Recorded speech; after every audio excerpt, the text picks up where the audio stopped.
Atoms अकेले नहीं रह सकते? क्या एटम्स को बॉन्ड बनाना ज़रूरी है?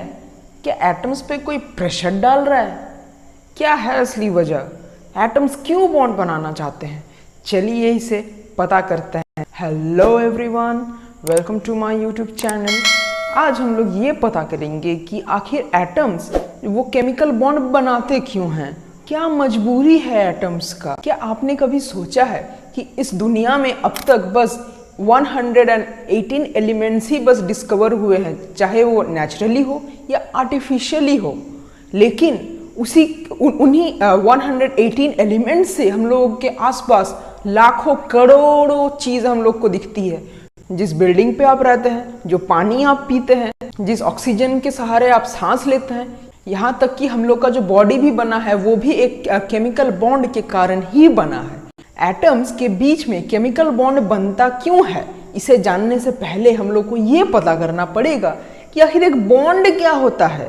देखिए, बॉन्ड सिंपली बस एक फोर्स ऑफ अट्रैक्शन होता है बिटवीन टू और मोर एंटिटीज। देखिए, चाहे वो आपके और आपके फादर के बीच में हो सकता है, वो भी एक बॉन्ड है।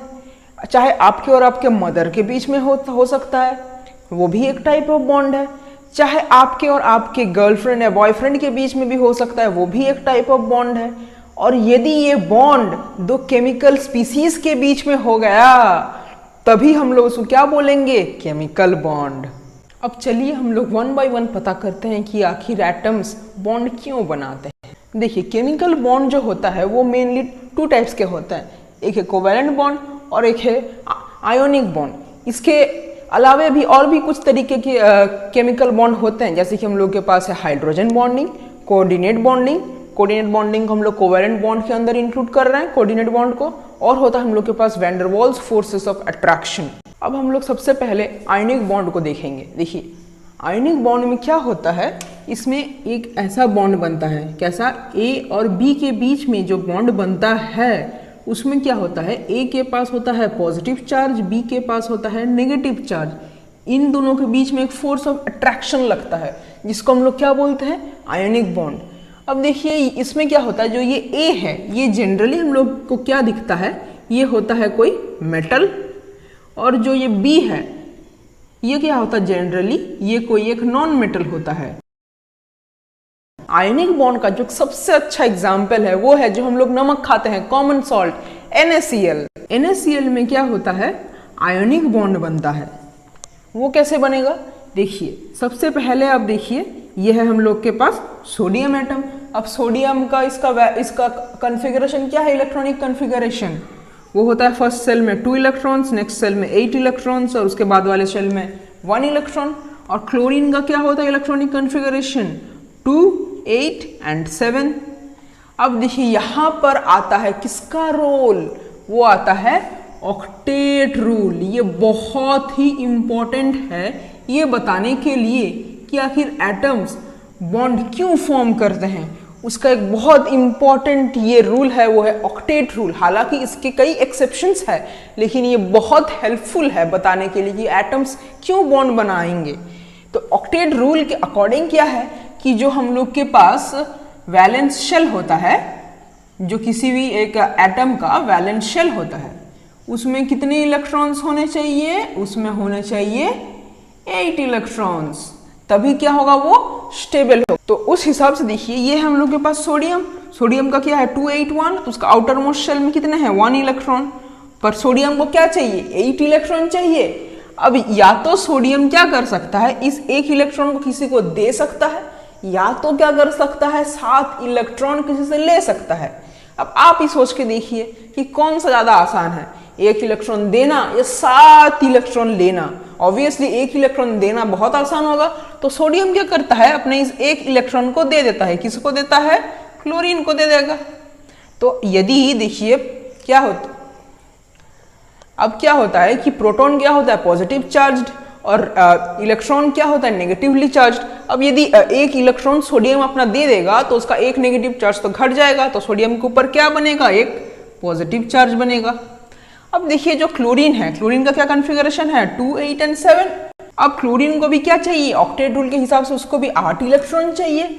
अब क्लोरीन क्या कर सकता है, या तो वो बोलेगा कि कोई मुझे 1 इलेक्ट्रॉन दे दो, या क्या करेगा कि अपना वो 7 इलेक्ट्रॉन देने का कोशिश करेगा। अब आप इसमें भी समझ सकते हैं आसानी से कि क्लोरीन को 7 इलेक्ट्रॉन देने के बजाय 1 इलेक्ट्रॉन लेना ज़्यादा इजी होगा। तो क्लोरीन क्या करता है, 1 इलेक्ट्रॉन लेगा। और वो किससे लेगा, उसके पास जब सोडियम बैठा ही है इलेक्ट्रॉन देने के लिए, तो क्लोरीन उससे इलेक्ट्रॉन ले लेगा। अब क्या है, इलेक्ट्रॉन नेगेटिव चार्ज है। अब यदि क्लोरीन के पास 1 इलेक्ट्रॉन एक्स्ट्रा आ गया तो उसके पास एक नेगेटिव चार्ज भी एक्स्ट्रा आ जाएगा। तो क्लोरीन के ऊपर क्या बनेगा, एक नेगेटिव चार्ज। अब क्या हुआ कि ये सोडियम है, ये पॉजिटिव चार्ज है, ये क्लोरीन है, ये नेगेटिव चार्ज है। अब इन दोनों के बीच में क्या हुआ है, इलेक्ट्रॉन का ट्रांसफर हुआ है। अब ये क्या बना है, अब ये भी स्टेबल है और ये भी स्टेबल है। अब ये क्या है, सोडियम पॉजिटिवली चार्ज, क्लोरीन क्या है, नेगेटिवली चार्ज।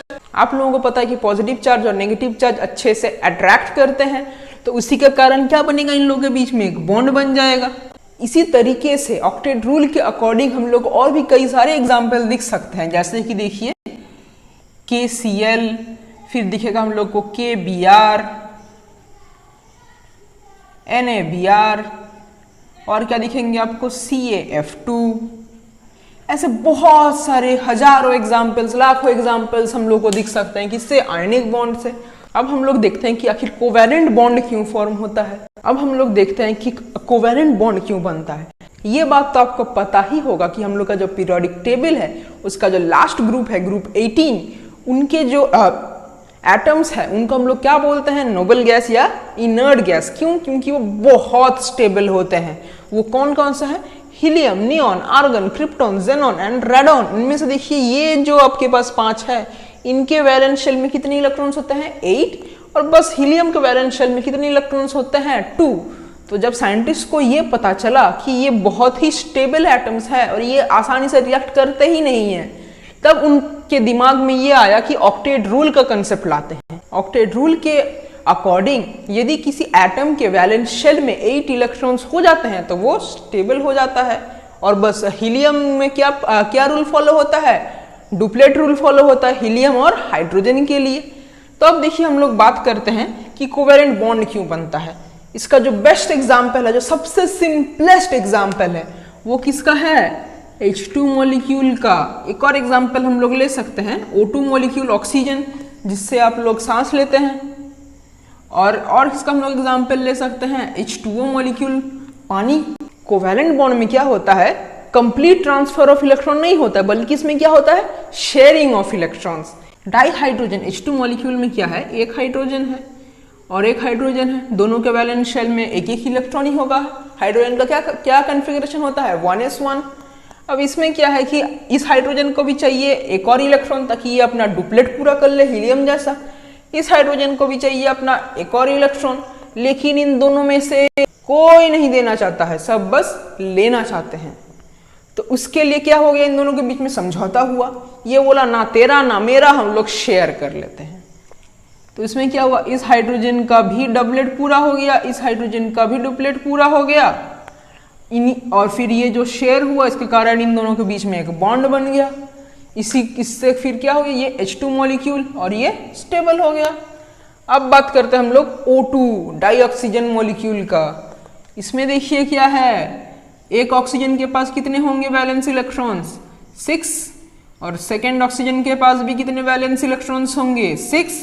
अब इन दोनों को क्या चाहिए, 2 इलेक्ट्रॉन्स और चाहिए अपना ऑक्टेट पूरा करने के लिए।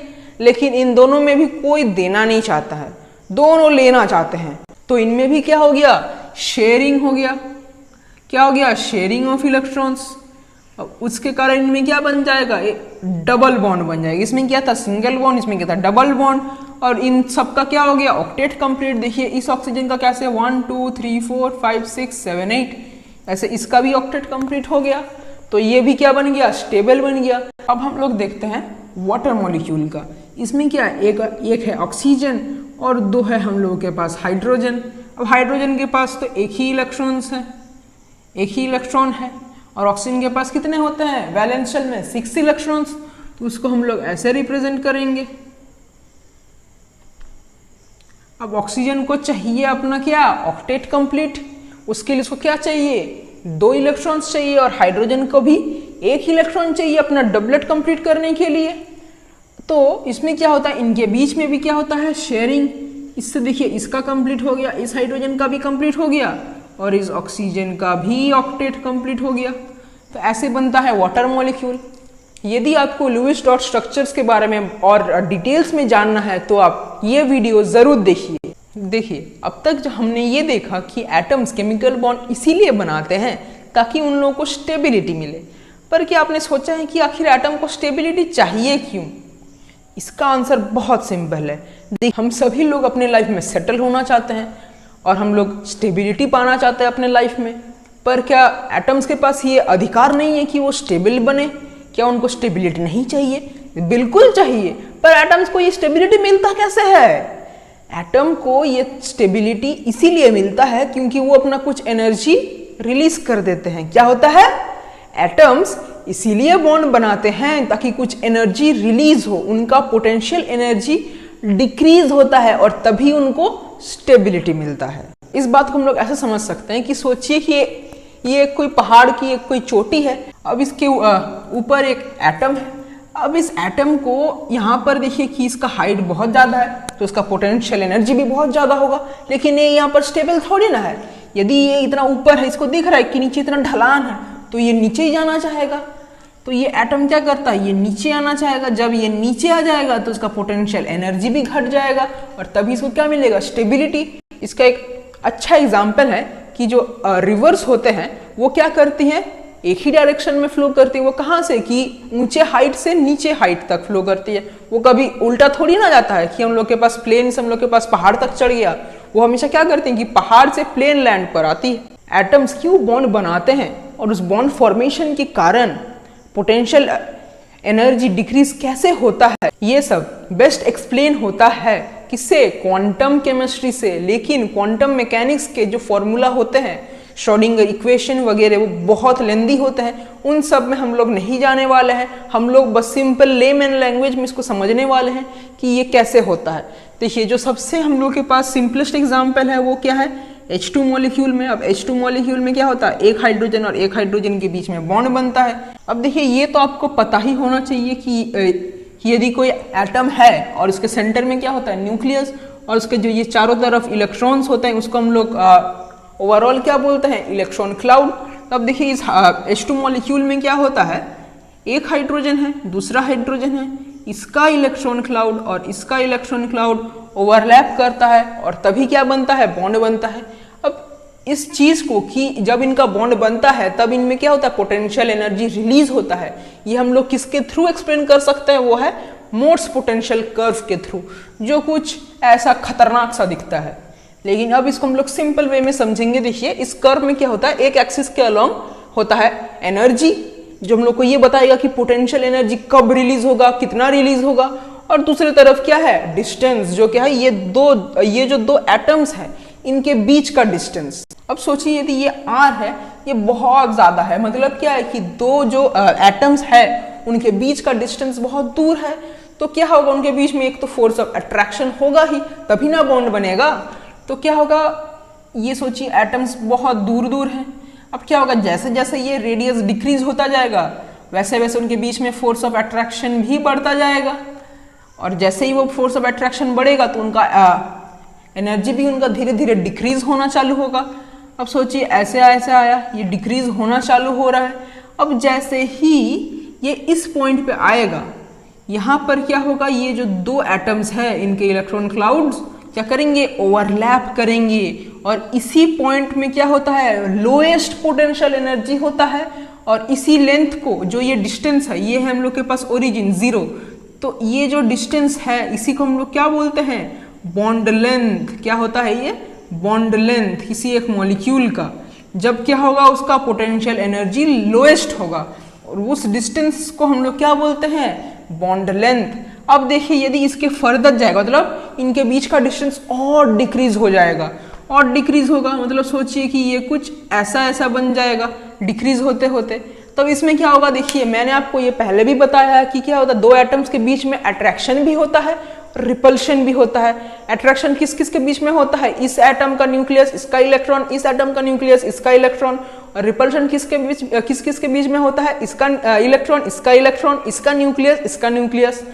अब देखिए कि यहाँ तक तो क्या था कि अट्रैक्शन डोमिनेट कर रहा था रिपल्शन पे, लेकिन अब क्योंकि ये डिस्टेंस बहुत कम हो गया है, तो अब क्या होगा, दो ये इन लोगों के पास इलेक्ट्रॉन क्लाउड है, बहुत ज्यादा रिपल करेंगे, न्यूक्लियस रिपल करेंगे, तो इसमें क्या हो जाएगा, रिपल्शन डोमिनेट करेगा। जैसे रिपल्शन डोमिनेट करेगा तो ये क्या करेगा, वापस यहाँ आने का कोशिश करेगा, और क्योंकि इनमें क्या होता है, रिपल्शन डोमिनेट करेगा, तो उसका पोटेंशियल एनर्जी बहुत हाई हो जाता है। देखिए एकदम अचानक से ये पी कैसे उड़ गया है, ये बहुत हाई हो जाता है। तो इससे हम लोग को क्या पता चला कि जब दो एटम्स के बीच में बॉन्ड बनेगा, जब उनके बीच में एक कुछ अप्रोप्रिएट डिस्टेंस आएगा, जिसको हम लोग क्या नाम देंगे, बॉन्ड लेंथ, तब क्या होगा, जो पोटेंशियल एनर्जी है वो सबसे लोएस्ट होगा, मतलब मैक्सिमम एनर्जी क्या होगा, रिलीज हो जाएगा। वो जब एनर्जी रिलीज कर देंगे और उनका एनर्जी सबसे लोएस्ट होगा, तब क्या होगा, वो मोस्ट स्टेबल होगा। मैं उम्मीद करता हूं कि आप लोगों को ये समझ आया होगा कि आखिर ये एटम्स बॉन्ड बनाते क्यों हैं। तो उसका एक सिंपल आंसर क्या है कि एटम को अपना स्टेबिलिटी चाहिए, और ये स्टेबिलिटी उनको कैसे मिलता है, वो मिलता है उनको एनर्जी रिलीज करके। तो मिलते हैं फिर अगले वीडियो में, तब तक के लिए गुड बाय एंड जय हिंद।